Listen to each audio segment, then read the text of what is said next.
Yo, yo. Spoon Daisy TV coming at you from East Coast Tasmania. Here I am with my new Mitsubishi. It's a go fast car. It's got fucking air conditioning, an engine, and grass. It's got grass. Very fast. Very fast. Anyway, so here we are in a beautiful patch of forest near St. Mary's.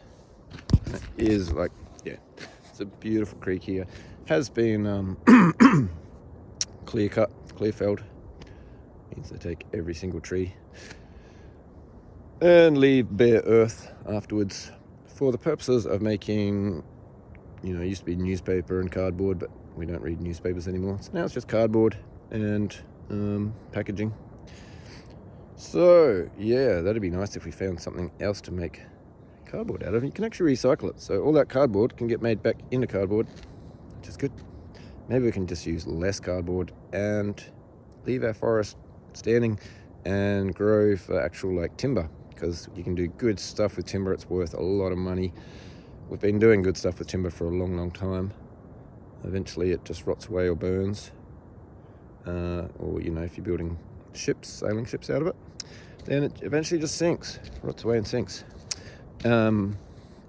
Anyway, purposes of today's talk, we will get deforestation.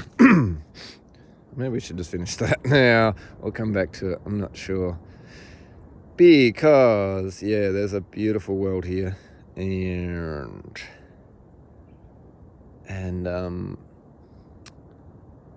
yeah, it's just, and we're losing it so fast. And, you know, there is a sustainable timber industry on a grassroots level that's barely able to exist under the current regime of mass production for... Buddy! My dog. Got dogs here. Buddy, come up! Here he comes. Good dog. Yeah, mass production and mass extinction of ancient rainforests and beautiful eucalypt forest, and you know, just habitats for so many things. And forest doesn't grow that way. Like, forest doesn't go back to bare earth and then start growing from straight lines of plant trees, you know, tiny seedlings that aren't even part of the native flora that was originally here. Forest just doesn't do that. So that's not even slightly green, ecologically sustainable practice. So, yep, let's, you know,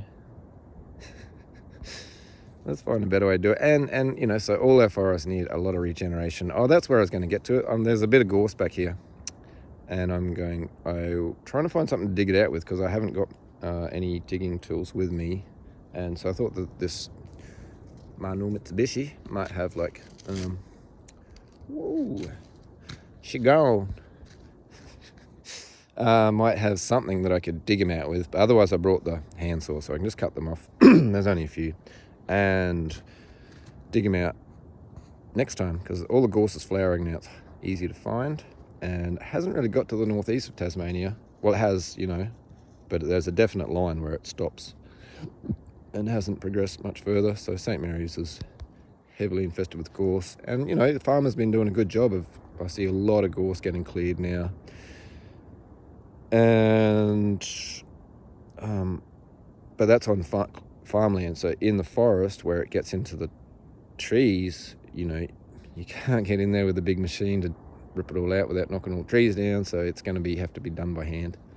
And you know, we can have paid training programs for people, young and old, and volunteers joining in to help. So that's what I'd like to see happen for the next, you know, it's been happening for 200 years, so it'll probably take another 50 to 100 years to undo it. Well, we have got machines to help, so really we could do it in 10, 15 years if we really wanted to, which would be great. you know, and then we can stop spraying all these toxic chemicals to kill it and wait for it to grow back again. You know, one side of the fence gets sprayed by the farmer, well, it's growing on the other side of the road, on the roadside, and then the council sprays one side on the side of the road, it's growing on the other side inside the fence where the farmer hasn't bothered to do anything. So that's silly. Yeah. And yeah, so, you know, let's get out in the forest and start, you know, we all play a role in managing it, and, you know, I love it. I feel like it's part of my world, so I'm not gonna do it just because someone's making me feel bad if I don't do it, because that's not a good reason to do anything. But yeah, here I am. It's like, I don't know what time it is, pretty early, the sun's still coming up, and yeah, I'm off to work later for the day, just doing some gardening, and yeah, like cool stuff for someone who's going to pay me, so then I got money to live. I'm going to play music later on. That's all cool. It's all awesome. And right, so yeah, let's please, yeah, that's the cost of cardboard and paper, is you've got to wipe out the forest that's always been there, and then every time you cut down the shitty rows of trees that you've planted that really are not a habitat for anything, every time you grow them up, you've got to kill every weed and every animal. So the native animals get shot, poisoned. The you know, the deer are invasive species here in Tassie, but we could be using them for meat. They're, you know, good to eat, pet food, all that stuff. And instead, like, they poisoned like some huge number, like thousands. They poisoned them up in the plantation so they wouldn't eat their little trees, which are just worth, I don't know, $300 a ton or something for wood chips. You get it, like, the amount of money that goes into it to make that ton of wood chips is must add up to like $298. So then the government's paying that, and then we've got some jobs, and yep, somebody makes the $300 a ton for the wood chips. And then they got to get made into paper and stuff, and you know, we do need paper for some things, but we could use a lot less. Right, okay, that's that ran over. For now, not forever, far from it. So the other, you know, I thought a while back, like, the war on drugs really could be the war on thrush, and meaning like women's health, which pertains to men's health as well, so we can all be healthy. And, you know, there something like just candida is, you know, ruins the lives of a lot of people, and the pharmaceutical companies are great at treating the symptoms, but whatever the underlying cause is, that they would lose a lot of money if anyone discovered the underlying cause and just could actually help people on a long-term, permanent basis to not suffer from candida and thrush. So it's not in their interest. So we have to make it transparent. The process, all the data collected by pharmaceutical companies, and whether they are hiding anything that, you know, could actually be very highly beneficial. Another one is hemorrhoids. Okay, this is one that, you know, I don't often speak freely about. But in my early 20s, I was working on a farm down in South Australia, and next thing, I'm going to the doctor because I got this weird big blister in my bum, and it turns out it's hemorrhoids, which is, you know, it's my dad had some severe problems in his life, and, you know, they can do surgical stuff to remedy it. It is a thing, apparently, like 250,000 soldiers in World War I or World War II were sent home and released from active service because of piles, hemorrhoids, and just you know, and then they just, like, literally, you're in that much pain, you just can't function, you can't work, you just can't live. So yeah, my father was a very angry man because he was just in pain all the time, I think, and he's happy now, so he must have got that fixed up. But yeah, how much money does Big Pharma make from hemorrhoid cream? And okay, and that's the twist. When I first found out, oh, okay, I got to buy this cream, and yep, the doctor put on a rubber glove and gave me that diagnosis. Yeah, I think he had to go and have a shot of whiskey before he did it, because it wasn't what he enjoyed doing, or maybe does enjoy doing it. I don't know. Something. Anyways, a long time ago. Then the weird thing is, my mate, like, who's like part of the family on the farm, was living in the same quarters, using the same toilet, and next, you know, that same week, he's like just telling the story to everyone at work in the work shed, saying that he had the exact same thing happen that same week. So that's a coincidence. Is there a bacteria or virus that causes hemorrhoids that we could be treating? Yeah, because that's just too much of a coincidence. And when I went to the doctor, he tells me this story about him and a mate when they were painting a house, getting them at exactly the same time. So that's just getting to too fucking weird, man. Like, too fucking weird. And excuse my French. Come on, buddy. Up, come on. Yeah, life is good out here in the bush with my dogs, my car, my new Mitzi. Yeah, that's just too fucking weird. So it'd be interesting to see. Like, that becomes like deep state shit. And that's the other thing I want to talk about, because, you know, during, like, war did advance technology in every aspect. Medicine, hugely so, because holy shit, are people getting sick and dead and dying at a faster rate than ever before. So yeah, medical science just advanced in leaps and bounds. So yeah, the military industrial complex, I'm sure, has deep roots in Big Pharma. And you know, let's just stop this crazy bullshit of going to work 40 hours a week at least. You know, some people are doing a lot more than that. Just to go home, and, you know, you're too exhausted at the end of the day to do much else. You might just have a beer with a mate, or, you know, you spend some time with your partner and make some food, and, you know, probably spend some time with the kids, and then you don't want to do anything but sit on the couch and watch TV.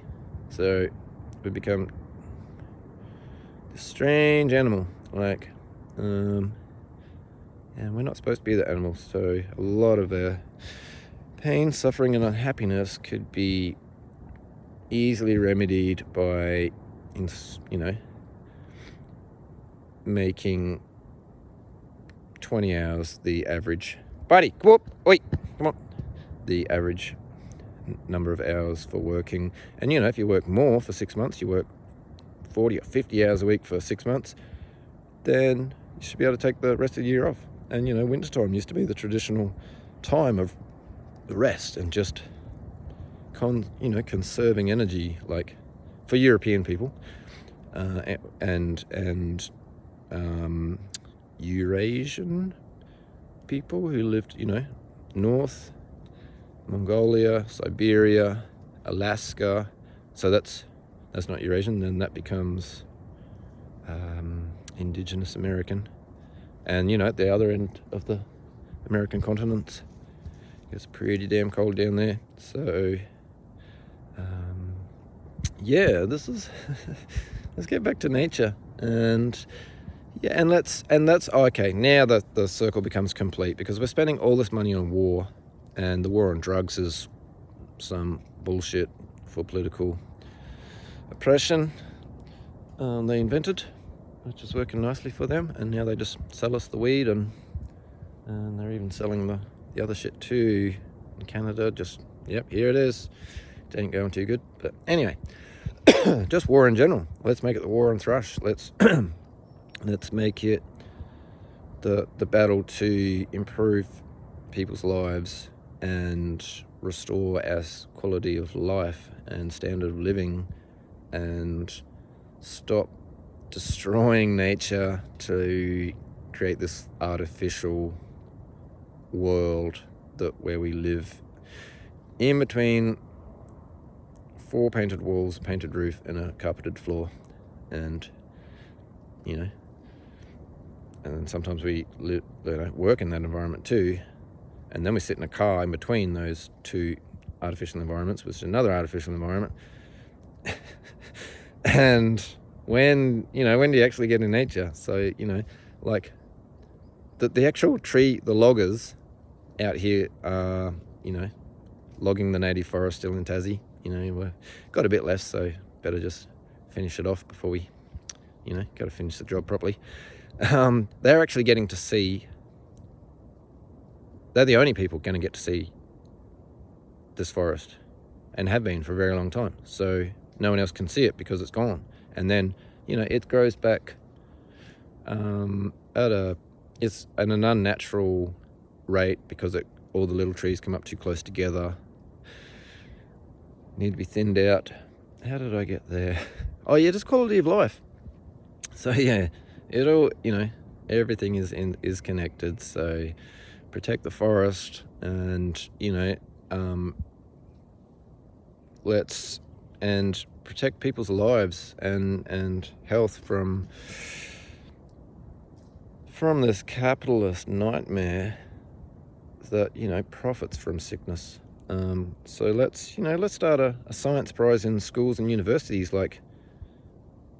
and how much would people learn about health and biology if it was like, okay, what do we know about candida? And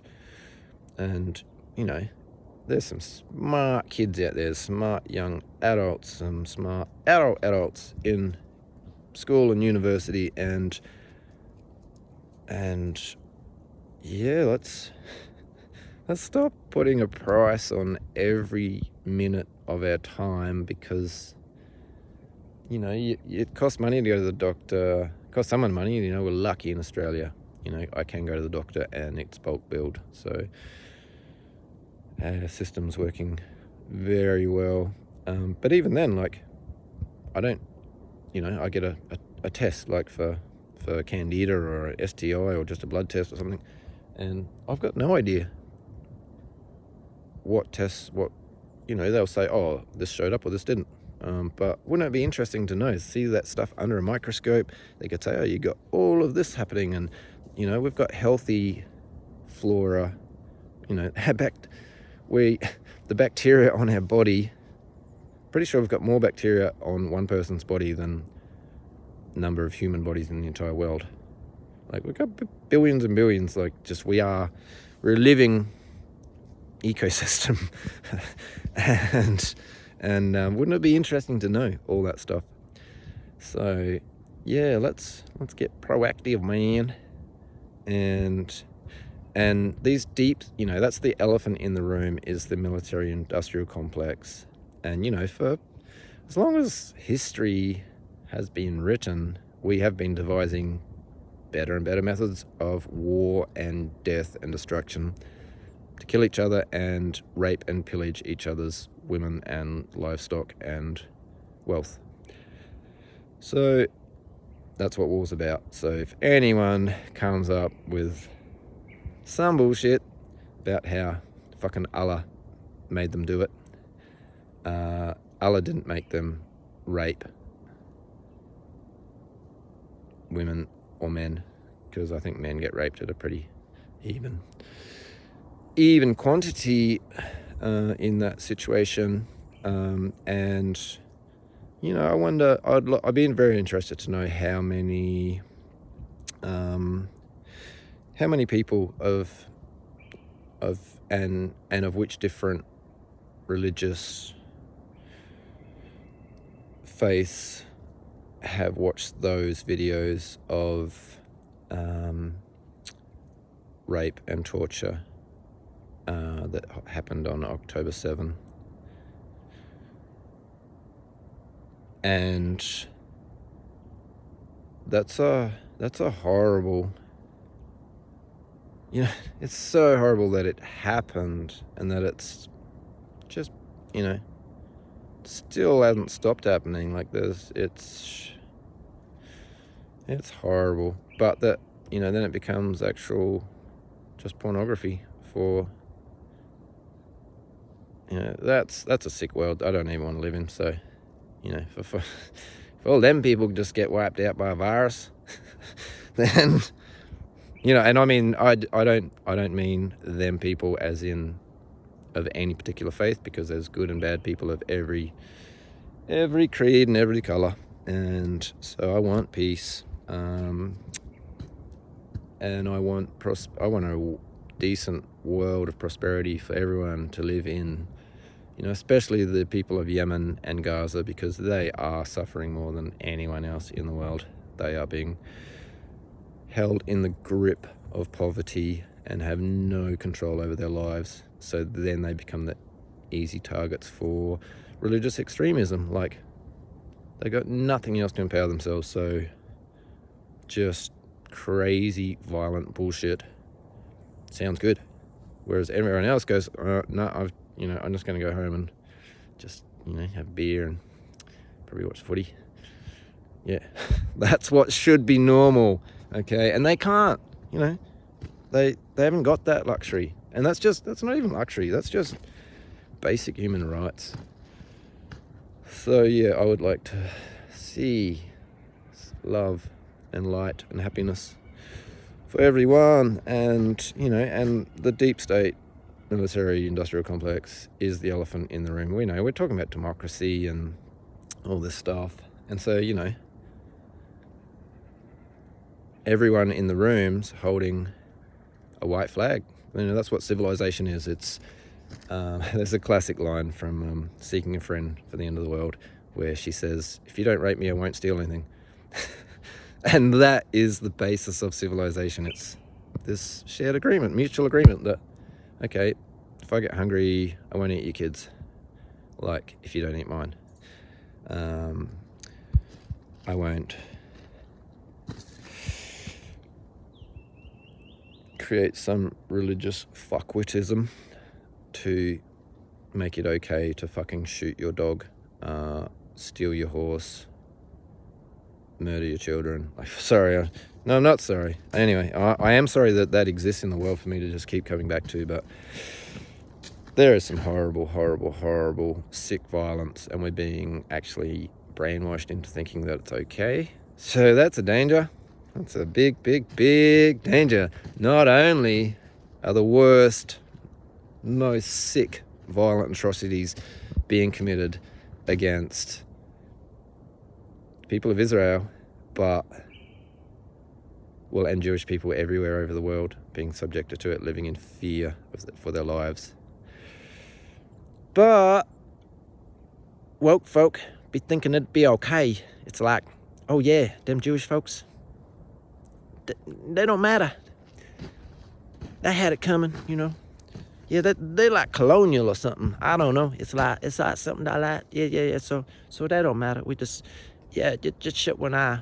Shut one eye. You can only see where, like, you can't see it. It's okay. So yeah, the eyes of the prophet are upon you all, if you believe in that shit. And yeah, they're your eyes. We are God. And yep. Anyway, deep state fucking military industrial complex is standing in the room with a very sharp knife. You know, they're standing in the shadow of the room, so that, you know, that's the elephant in the room of Western civilization. And so now we've got